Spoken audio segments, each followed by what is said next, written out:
Purpose of this video is to illustrate the different basic tools provided in Flash Animator so that you can get started with your videos using these variety of these tools.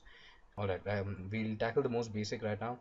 We'll see what keyframes are, frames are, what are layers, and see how they differ from each other. Okay, I've taken a help of a small example over here to illustrate what keyframes are. Keyframes are these little bars of gray over here with the black dots, and in contrast, frames are these. There are no black dots. Again, this is a keyframe. All these are frames. Alright, so I'll show you the animation now. This keyframe contains this particular ball that was drawn by the oval tool. Alright, and the colors were set over here. Now this keyframe contains the ball over here a little higher, and over this keyframe here, and so on. To just generate the movie, that is to see what the entire thing was about, press Control Enter. The movie is generated and this animation is shown.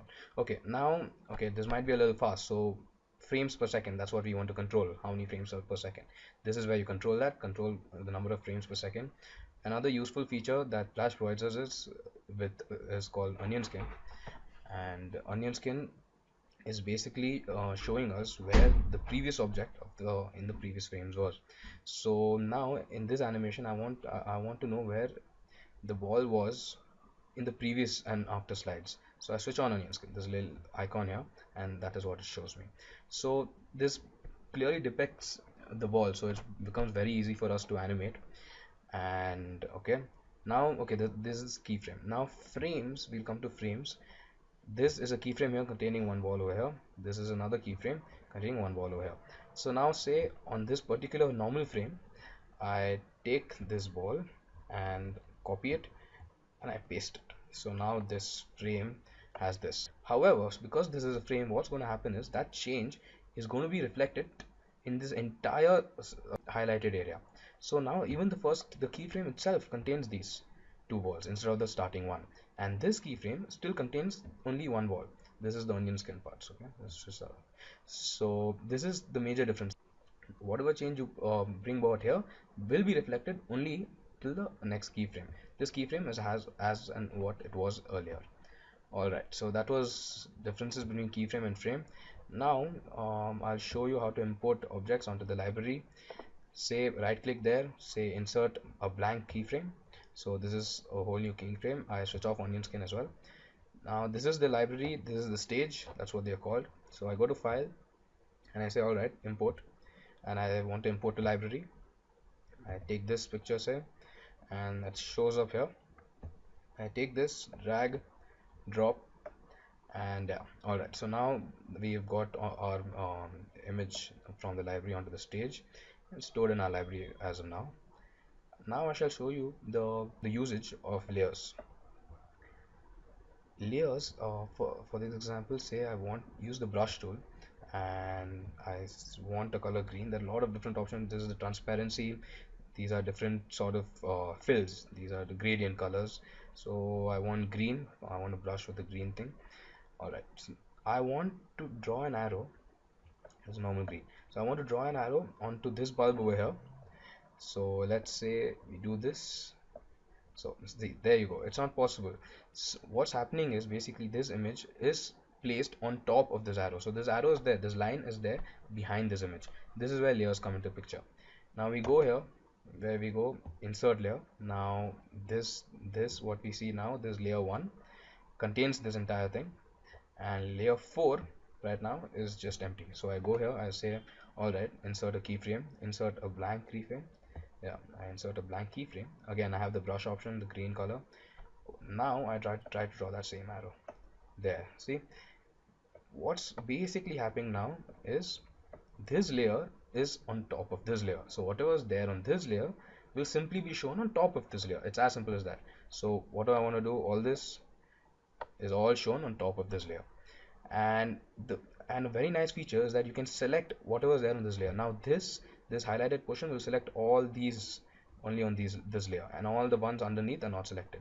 Similarly, you can hide and show layers. So I want to show only this layer, so I've hidden this, and we are back again at this, and again I can hide the others and show only that. So this is a layer 4.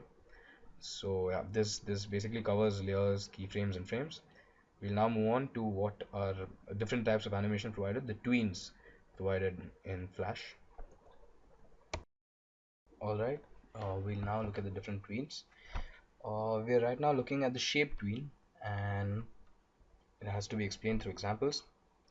We have here a blank keyframe, so let's take the shape tool and say we make an oval with no fill and being green color. Right, so now let us insert another blank keyframe, and onto this keyframe let's have, say, a rectangle, and let's make it red. Alright, we switch on onion skin just to know where that previous circle was. Okay, it's black. Fine.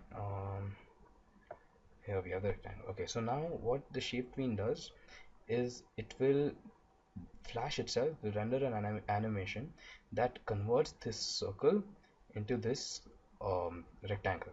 It does it on its own, so this is the massive advantage that we get by using Flash. We select both these frames, right click, and say create shape tween. Now if you observe carefully, the green color symbolizes that there is in fact a shape tween between those two keyframes. So we select the last keyframe, we push it to whatever how many ever frames we want the animation to last for. Say we want it to last for a 20 number of frames, so this shows the transition from this to this. We'll generate the SWF movie, control enter, and that's how it goes. It starts off with a circle, goes on to the rectangle between one shape and another. As simple as it gets, but it's so helpful in so many videos. Alright, and okay, again, as we know that this is 24 frames per second, we can change it to whatever suits us best. Alright, we will now explore the possibility of using shape tween with our images. So we have imported this image as shown earlier. Let's get it onto the stage. Right, this is one keyframe. We will again insert another. So insert blank keyframe and say we take this image again, but except this time we change it. So here we control the height and width of the property of this image. So we'll divide both by approximately 2, so we have 130 over here and say 100 over here. Right, so we select this here, onion skin is on, that's what's helping us see both these images like this again. So now we have both these keyframes. So now what's going to happen is shape tween, we have to sort of convert this into a shape. So we right click and then say break apart. Now this becomes a shape. Alright, now the same thing for the second figure, because since it's a keyframe, this change will not be reflected here. So we click on this, it's a bitmap right now, we break apart, it becomes a shape. Now same thing as before, we select both, right click, create a shape tween. Alright, so again see, we select the last frame, they become green. Say we want it at 20, and let's change it to 8. Yeah, this is 8 frames per second. Let's generate the movie and see what it looks like. It's as simple as that. We have imported our bitmap image onto the library and created this shape tween using break apart. Another interesting feature that could to note is, okay, you select this for now, switch off onion skin. What's happening here is, say instead of this, we delete this and we actually just insert a shape, rectangle, or sorry, this was not, no, we'll make it normal. Yeah, this is a normal rectangle. It will still work. That's the beauty of Flash. It will render this animation complete as this. In the end you get the black square. So now similarly, say in the starting, we take the shape tool again and say we draw polystar. Over here it's filled with clear black. Instead of that, let's make it, say, green, and yeah, okay, this will now become part of the animation. So when we play it again, say we just copy it and make another one over here, this will become part of the animation. So when we play the movie, what we'll get is something like this. It looks immensely complex, but as you've seen, it's very simple. Just shape tween them, convert them, break apart. That's all we're using here. Alright, now let's move on to another tween, another most important, very frequently used, the classic tween. Alright, now we'll look at the classic tween. For this example, we'll consider the same image that we've imported to the library. So we drag drop, place it here into this keyframe. We insert another blank keyframe, drag the same image, place it here, switch on onion skin. So okay, let's align it accordingly. Alright, so now what we're going to do is insert a classic tween between these two keyframes. What this classic tween is going to do is just move this image across onto this page. That's it. It's as simple as that. Again, same procedure. We take the last keyframe and say we want 25 frames of animation. That's all we do. Control enter. That's all it is. It's moving it from left to right, from the starting position, final position. Alright, few differences I think that we can look at are initially, as you can see here, this image on its own is a bitmap image, but if you look at the tweened image, it's a graphic, property is graphic, and this was bitmap. That's, I think, a significant difference. Alright, I think other than this, classic tween applies again to the normal shapes as well. If you have a normal circle here, and then again you insert a blank keyframe and you have another circle here, say this time it's a bigger circle, right? So now when I do a classic tween between them, and I've set it to say 30 frames, unlike the shape tween, this is not going to slowly transfigure the small circle into the big circle. What's going to happen is, observe,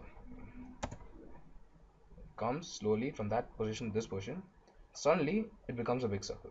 So you see what's happening, there's no small transfiguration, it's just coming, and that key, and it takes on the particular frame at the end. That's it. So it comes from here, goes to here, and takes on the appearance of the big circle. Alright, I think this covers the basics of all the tweens. Hopefully this was helpful and you could get started with your animations. Thank you.